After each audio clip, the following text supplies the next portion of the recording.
Janapriya upscale 2 BHK 45 lakhs, 3 BHK 60 lakhs మాత్రమే. సితారా సైనిక్పురి. నమస్కారం, welcome to I dream. నేను మీ సంగీత. భార్యాభర్తల విషయంలో ఎలాంటి కేసులైనా కూడా ఫైల్ చేసుకోవచ్చు. భార్యకి భర్త నుంచి, భర్తకి భార్య నుంచి వెళ్ళి కొంచెము న్యాయం జరిగే అవకాశాలు ఉంటాయి. కానీ నేను ఒక కేసు గురించి నేను మీకు చెప్పాలనుకుంటున్నాను. ఏం జరిగిందంటే, భార్యాభర్తలు ఉన్నారు, వారికి పెళ్ళై కూడా 4 years అవుతుంది. ఒక 1 year పాప ఉండడం జరిగింది. ఉన్న తర్వాత ఇతను ఏం చేశాడంటే, పాప పుట్టిన దగ్గర నుంచి వెళ్ళి ఈ అమ్మాయితో సరిగ్గా ఉండడం లేదు.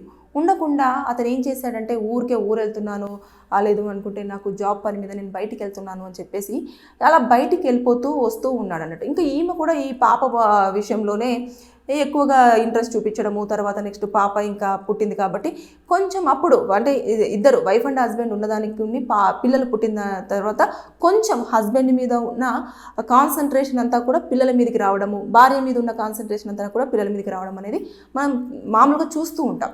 అయితే తను కూడా సరే పని మీద వెళ్తున్నాడు కదా, రావడం అయితే వస్తున్నాడు కదా అని చెప్పేసి అలా అనుకున్నాడు.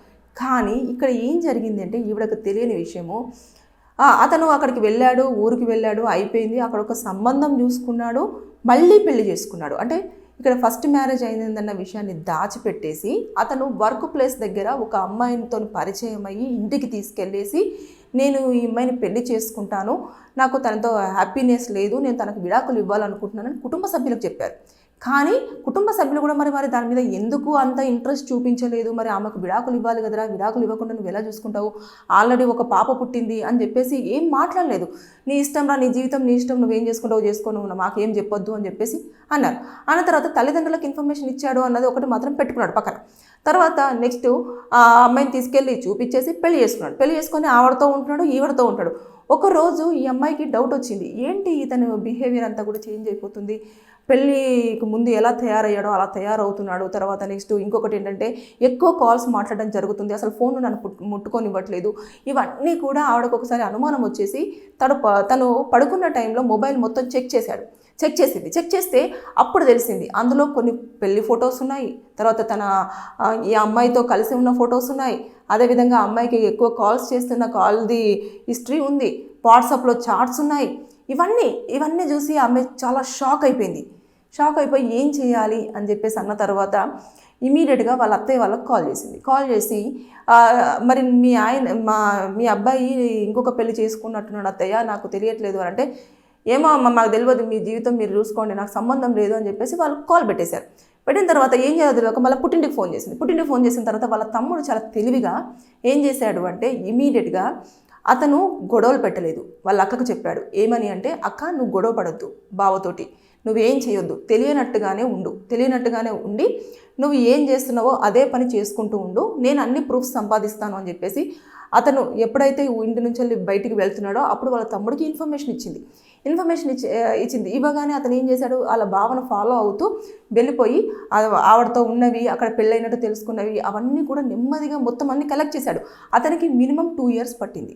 ఆవిడ కూడా చాలా ఓపికగా 2 years వరకు బేర్ చేసి ఇమీడియట్గా అవన్నీ ఎవిడెన్సెస్ అన్ని కలెక్ట్ చేసుకున్న తర్వాత సింపుల్గా వచ్చేసి కోర్టులో ఒక పిటిషన్ వేశారు. ఇట్లా ఇల్లీగల్ అఫైర్ పెట్టేసుకున్నాడు కాబట్టి మా బావగారిని మా అక్కగారితో ఉండాలని చెప్పేసి అతను ఏం చేశాడు, రెసిడెన్స్ ఆర్డర్ కోసం వేయడం జరిగింది. అంటే ఆల్రెడీ భర్తతోనే ఉంటుంది, కానీ భర్త ఏ టైంలో ఎక్కడున్నా సరే నేను అక్కడ ఉండడానికి నాకు పర్మిషన్ కావాలి అంటూ తను ఒక అప్పీల్ వాళ్ళ అక్కతోని వేయించడం జరిగింది. దాంతోపాటు నేను ఆల్రెడీ ఫస్ట్ భార్య ఉండగానే నాకు చెలవకుండా రెండో పెళ్లి చేసుకున్నాడు కాబట్టి అతని మీద కేసు ఫైల్ చేయాలి అన్నట్టుగా కూడా చెప్పడం జరిగింది. అయితే కోర్టు వెంటనే ఇమీడియట్గా తీసేసుకొని సెకండ్ మ్యారేజ్ చెల్లదు, ఫస్ట్ మ్యారేజ్ మాత్రమే చెల్లుతుంది అని చెప్పేసి చాలా స్పష్టంగా మనకు అందరికీ తెలిసిందే. ఇక్కడ విడాకులు ఇస్తేనే సెకండ్ మ్యారేజ్ చెల్లుతుంది, లేదా లివింగ్ రిలేషన్షిప్లో ఉన్నట్టయితే కేసులు ఫైల్ అవ్వవు. కానీ ఇక్కడ పెళ్లి చేసుకున్నాడు కాబట్టి మోసం చేశాడు అనే దాని కింద వస్తుంది కాబట్టి బిగామి కింద దాన్ని కన్సిడర్ చేసేసుకొని అతని మీద కేసు ఫైల్ చేశారు. చేసిన తర్వాత ఇమీడియట్గా అతనికి ఒక నోటీసు సర్వ్ చేసి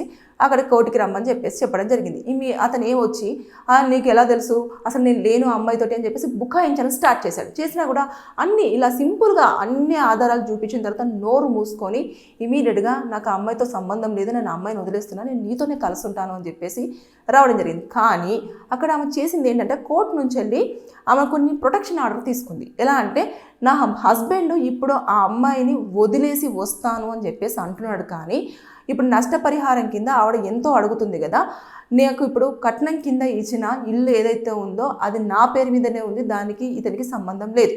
అదేవిధంగా అన్ని ఇంకా లెక్కలు ప్రతిదీ కూడా చాలా స్పష్టంగా చాలా క్లియర్గా ఉంది. నాకు ఆ కేసు చాలా ముచ్చటేసింది.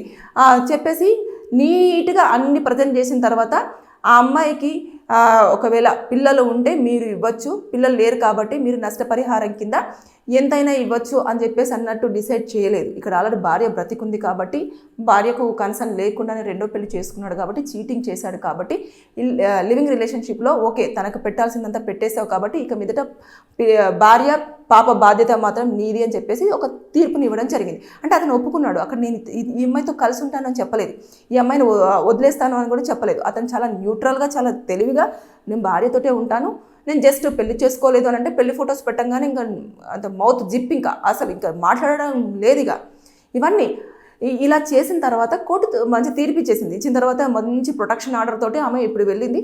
ప్రస్తుతానికైతే బాగానే ఉంటున్నారు. ఆ అమ్మాయి మీద ఏమన్నా ప్రాబ్లం అయినా లేకపోతే ఏదైనా చిన్న గొడవ జరిగినా చిన్న ఇబ్బంది కలిగినా సరే కోర్టు ఒక ఆర్డర్ ఇచ్చింది కాబట్టి ఇతనే పనిషబుల్ అయ్యే అవకాశాలు ఉంటాయి. కాబట్టి అన్నీ దగ్గర పెట్టేసుకొని ఆవిడతో మంచిగా కాపురం చేసేసుకుంటూ ఉన్నాడు.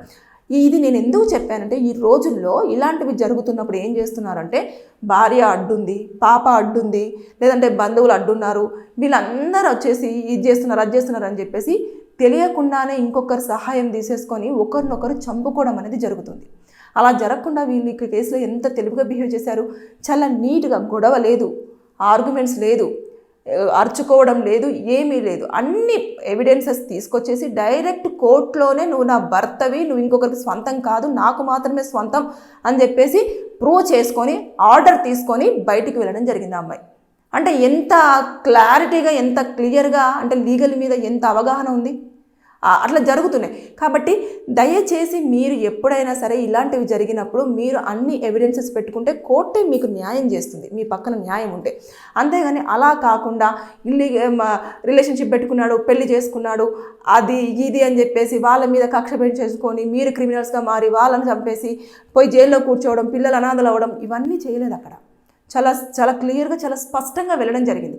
కాబట్టి నేను ఈ కేసు ఉదాహరణగా మాత్రమే ఎందుకు చెప్తున్నానంటే లీగల్గా మనకు న్యాయం జరిగే అవకాశాలు చాలా ఉన్నాయి. కానీ దాన్ని మనం ఎంచుకునే విధానం అంటూ ఒకటి ఉంటుంది, దాని ప్రకారంగా వెళ్తే మనకు న్యాయం జరుగుతుంది. అంతేగాని ఇష్టానుసారంగా అక్కడ కొట్టో లేకపోతే తీసుకెళ్ళి రచ్చ చేసి అందరి ముందు బ్లేమ్ చేసి తర్వాత గొడవలు పెట్టేసి స్టేషన్కి వెళ్ళి కంప్లైంట్ ఇచ్చేసి 498 ఏళ్ళు డీవీసీలు మెయింటెనెన్స్లు పెట్టేసి తర్వాత ఇలా చేశారంటే వాళ్ళ ఈగో అనేది హర్ట్ అవుతుంది. అంతేకాకుండా అమ్మో ఇప్పుడే ఇంత రచ్చ చేసింది కాబట్టి రేపు ఫ్యూచర్లో ఇంకెంత రచ్చ చేస్తుందో అని చెప్పేసి అప్పుడు ఇంకా అది చిన్నగా వెళ్ళేదా కాస్త అదే గోరుతో పోయేదాన్ని గొడ్డలతో తీసుకొచ్చుకోవడం అని చెప్పేసి అంటారు కదా, అలాంటివి ఎక్కువగా జరుగుతూ ఉన్నాయంటే చిన్న విషయాన్ని ఇంత పెద్ద చేశారు.